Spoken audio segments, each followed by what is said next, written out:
Association's annual convention on the occasion of our 80th anniversary as a trade association.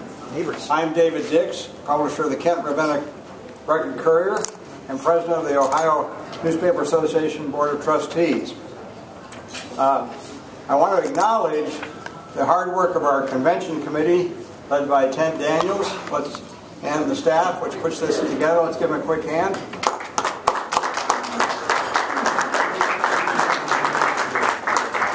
And I want to encourage everyone to visit our sponsors and exhibitors and encourage you to check out the silent auctions on display.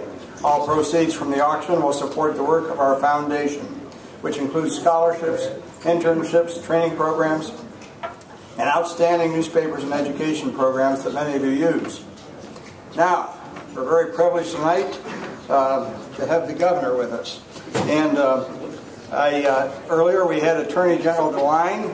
We want to thank him for coming, and we have numerous legislators with us.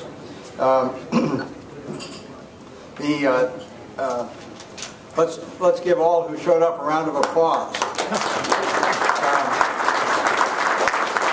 Now, indeed, it is my privilege to introduce the governor. John Kasich is a man who came into office believing Ohio needed a dose of bold change, centered around what has been an unswavering priority on jobs and economic development. His background is well known to most people in this room, and in Congress he earned a reputation as an expert on the federal budget, and he worked across the aisle with President Clinton to accomplish welfare reform. After leaving Congress, the governor worked as a managing director of Lehman Brothers and as a Fox commentator, and he's also the author of three best-selling books.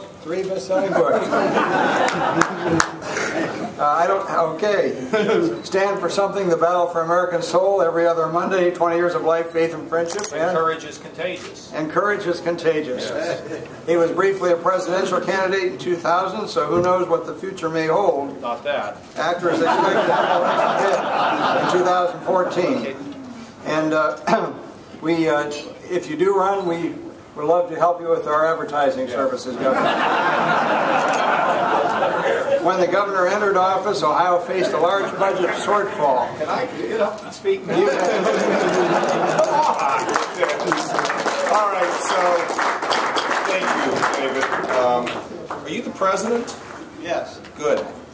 Well, I'm for newspapers, so just so you know, I'm for them. I guess I'm older, so I kind of like to hold them in my hand. But anyway, it's nice to be here, and I wanted to make sure that I could make it. Let me just tell you a couple things, and he kind of started it, and let's just think about this.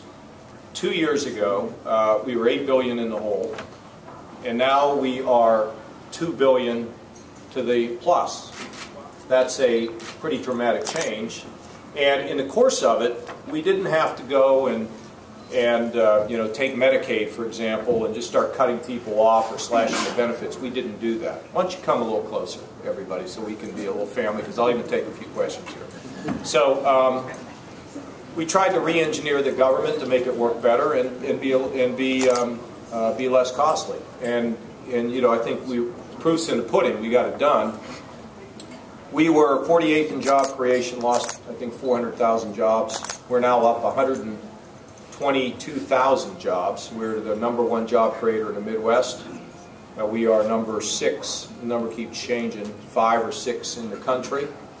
And as many of you know, I had the privilege of being able to go to Davos to the World Economic Forum, and it was amazing.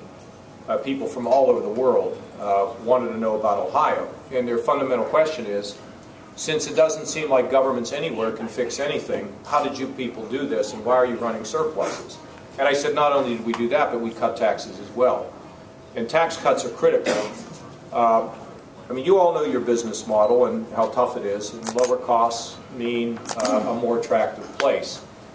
So we've fixed our regulations to a large degree, although we're always on top of it, not always sure we have it done, but our purpose is not to let people get away with things that are improper, that don't represent proper safety or environmental protection. We just threw the book at somebody the other day that wasn't operating appropriately. But we see businesses as our partners, as an opportunity for us to but get them to hire families. And that, to me, is the greatest moral issue, is job creation. So, you know, we got through that. We did the MBR. This is mid-biennium review. Is the dumbest name of anything we could have ever come up with, but that was its name. It was about 4,000 pages long, and so we went back at it again, because I think every year you should do a budget. You should try to improve things if you can. So then we came to this year, and it would have been, frankly, pretty easy to just cruise, right? We're doing better. We have surpluses. Legislature, some of them want to spend it. I mean, why not? Things are better, you know, let's just get back to business as usual. And I'm not for that, because I think when you look at our most successful businesses in our country, Amazon, Google, IBM, these are businesses that constantly innovate. And businesses that do not constantly innovate end up not making it. And many of you, of course, are facing now the challenge of innovation. Some have done well with it. Others have ignored history. And it's a tough time in your business. But you will come through this, and those who innovate will win the race. And I have no doubt in my mind. And that's where the state of Ohio is. So we put together a whole another budget package. Some have described it as the most comprehensive, deepest, most breadth of any package in recent memory. I think there's reasons that you could believe that. The first thing we have, of course, is our infrastructure program. Ohio is within 600 miles of 60% of the country.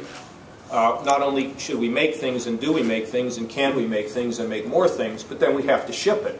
That's part of the reason why companies are beginning to onshore in Ohio. Whirlpool's one good example. You know, we have a new steel plant no one would have ever thought up in Cleveland, in Lorraine, a plant investment from Mexico. People are now seeing that access to this North American market matters. You have higher transportation costs worldwide, rising wages, and with a good location and with advanced manufacturing, we can begin to compete. Even with people in the Far East, to offset their wages, their low wages. Although they're low wages, they're not as low as they used to be. So we were able to do something that, you know, I thought it made a lot of sense. The bond against the revenue from the turnpike. Tolls will be frozen for a while. People who are not local users will have their tolls increased to a limited degree. And it will provide for us $1.5 billion without any of the economies of scale that can occur there over time. And that match, that $1.5 billion, can be matched by another $1.5 billion to give us about $3 billion in infrastructure improvement, which will move projects from a 20 years down the road into a 6-year window. And it will probably create, we are kind of lowballing the numbers, but these are all based on dollars spent on infrastructure, at least 65,000 jobs in the state. And so we're using an asset, by the way, that has great value. We unlock the value of the asset. And with any changes down the road, we will be able to do even more to unlock value. And we get to retain ownership of the turnpike. And I think it's a great win-win, and I expect that this will pass. We have a provision in our budget working with our colleges and universities, which I think are fantastic groups of people.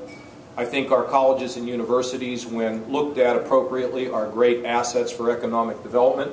There is not, I met with at least 20 CEOs over in Davos, and I didn't have a meeting with any of them when I didn't talk about the ability to use our universities and community colleges and even our technical schools, K through 12, in a way where we can work with them on a joint basis to try to find the next new thing. And I have a great relationship with these folks. I mean, we were able to do a capital bill where we were able to share for the first time and pinpoint those schools that could do the most for Ohio, which no one thought could get done. But now they've come forward with a program, this is pretty amazing, that they will only be reimbursed 50% for their enrollees based on graduation rather than enrollment. So we have a lot of young people that go to school, ring up massive amounts of debt, they leave and they have nothing. So now we've changed the incentive, working with them in a partnership, which is really a fantastic thing. Does this take skin out of their hide? Yeah, of course it does. It's not easy for them, but they've agreed to do it because they think working as a team and forgetting a large degree of self-interest will benefit the state and ultimately will benefit them, and it's pretty fantastic.